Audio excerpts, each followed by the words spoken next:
Welcome to Madison City Channel's Know Your Candidates interviews, co-sponsored by the League of Women Voters of Dane County. I'm your interviewer, Andrea Kaminsky, and I would like to introduce Maureen McCarville, running for State Assembly in District 42. Welcome. Thank you.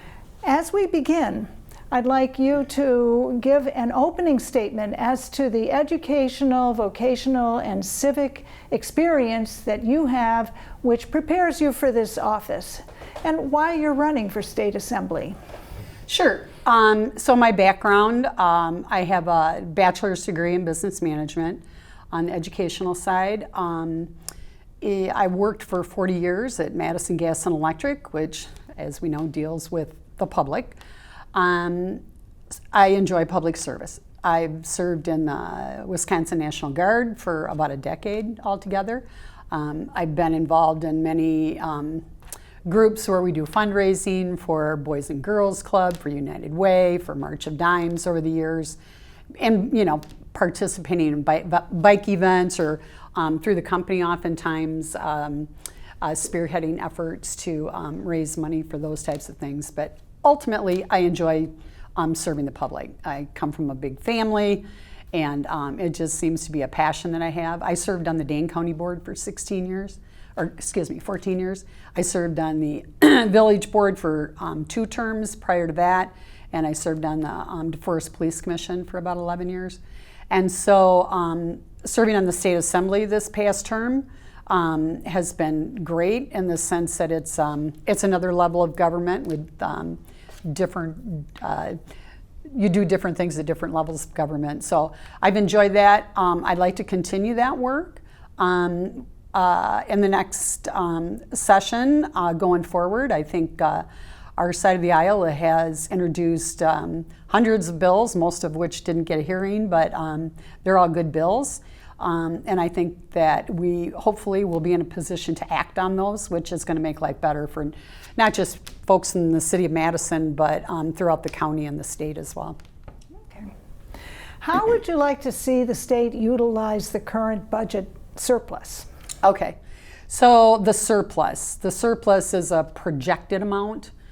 So that number, my understanding is it changes, as much as daily. So I guess the driver for me is, what is the true amount? Do we really have, a surplus? One day you might hear $2 billion, $3 billion, $4 billion, that kind of thing. So it's kind of a moving target, but what would we do with it?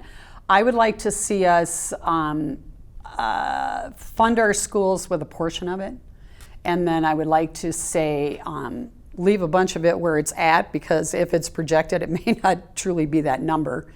We don't want to put ourselves behind the 8 ball, so to speak, going into the next section when then we know from talking to folks that deal with those budgets every day that we're looking at a structural deficit. So in the next session, I would like us to see how we're going to fund our schools, how we're going to fund our roads, how we're going to fund all the things that we need to pay for and ensure that we can pay for them, and then take it from there. So, okay.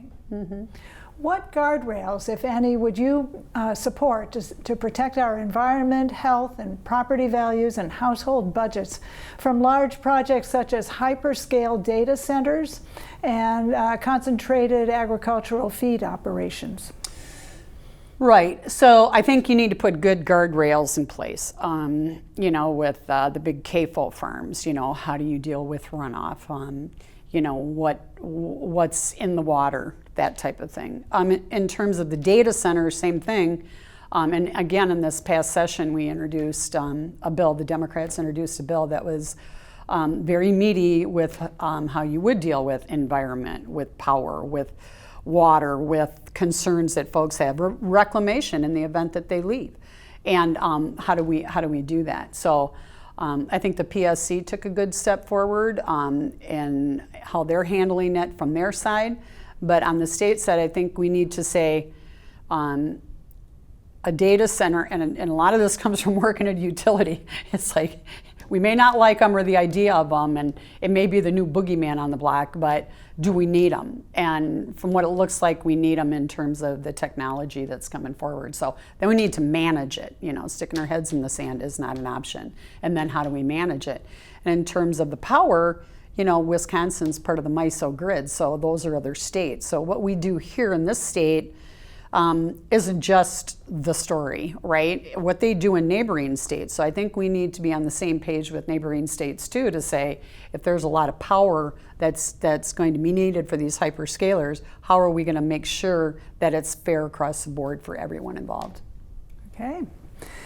What, if anything, should the state legislature do to improve election processes and safeguard election integrity? Well, first of all, I'd like to say we have the safest elections, fairest elections, shall we say. We do not have, in terms of people abusing the system, it would be almost impossible to vote if it wasn't you that were voting. You have to, show your driver's license. You have to go through all the steps that a voter goes through. There's checkpoint Charlies along the way. So I think we should just ensure that the things that we're doing, we continue to do, be hyper vigilant for bad actors, and that's going to fall back to our local folks at the county and the city levels.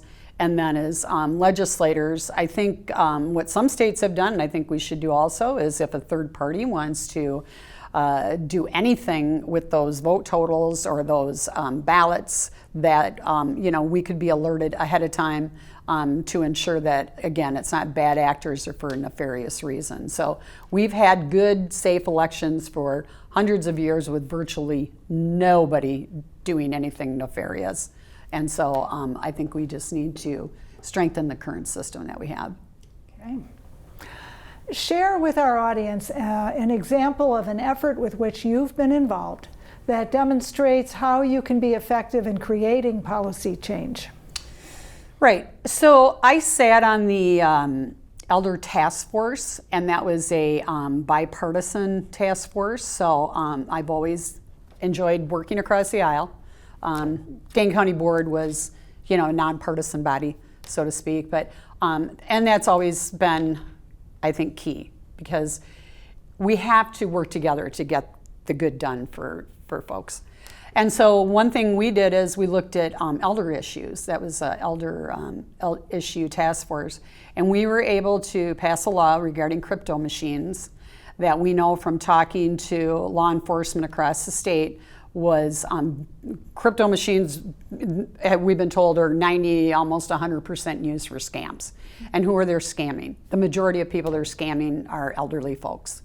And so we were able to put laws in place after talking with other states about what they did that were similar. We didn't need to reinvent the wheel. We just said, you can only do a transaction $1,000 as a limit.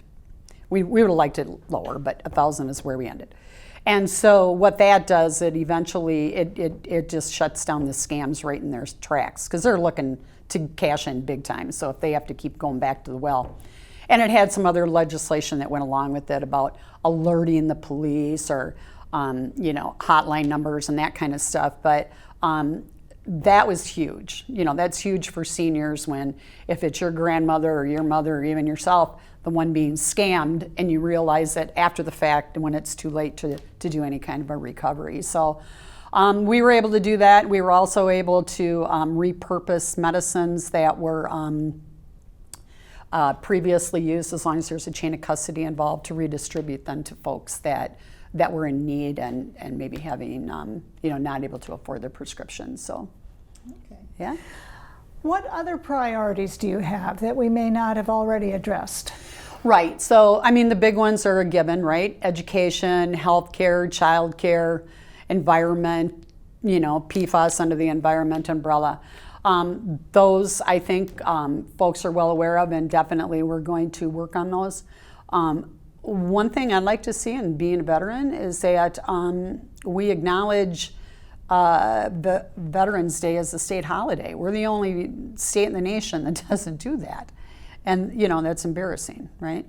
So not just because it's embarrassing, but because it's a respectful thing to do. It's the right thing to do. And I think it's one way that we can show, our vets that we appreciate the sacrifice that they were willing to make or did make. So. Okay. And what would you like to say to the viewing audience as we complete the interview? Right. What I'd like to tell them is I will continue to work across the aisle looking for solutions or common ground, somewhere we can get to. We all know that sometimes you aren't going to get everything you want, but if everybody comes to the table and we all make progress on where we want to go, that's a win-win for the people at the end of the day. And stick to the issues, keep it civil. We're all people. We all have, our priorities and our feelings and all of those kind of things, but let's do the work that we were elected to do. And I would encourage the voters to check the box for me if they live in the 42nd district, and I am more than happy to get up every day and go to work just like I've been doing for years. All right. Well, I want to thank Maureen McCarville for speaking with us, and thank the viewing audience for taking the time to know your candidates. I want to remind everyone the general election is Tuesday, November 3rd. Every election is important. Please vote. And on behalf of Madison City Channel and the League of Women Voters of Dane County, I thank you for joining us.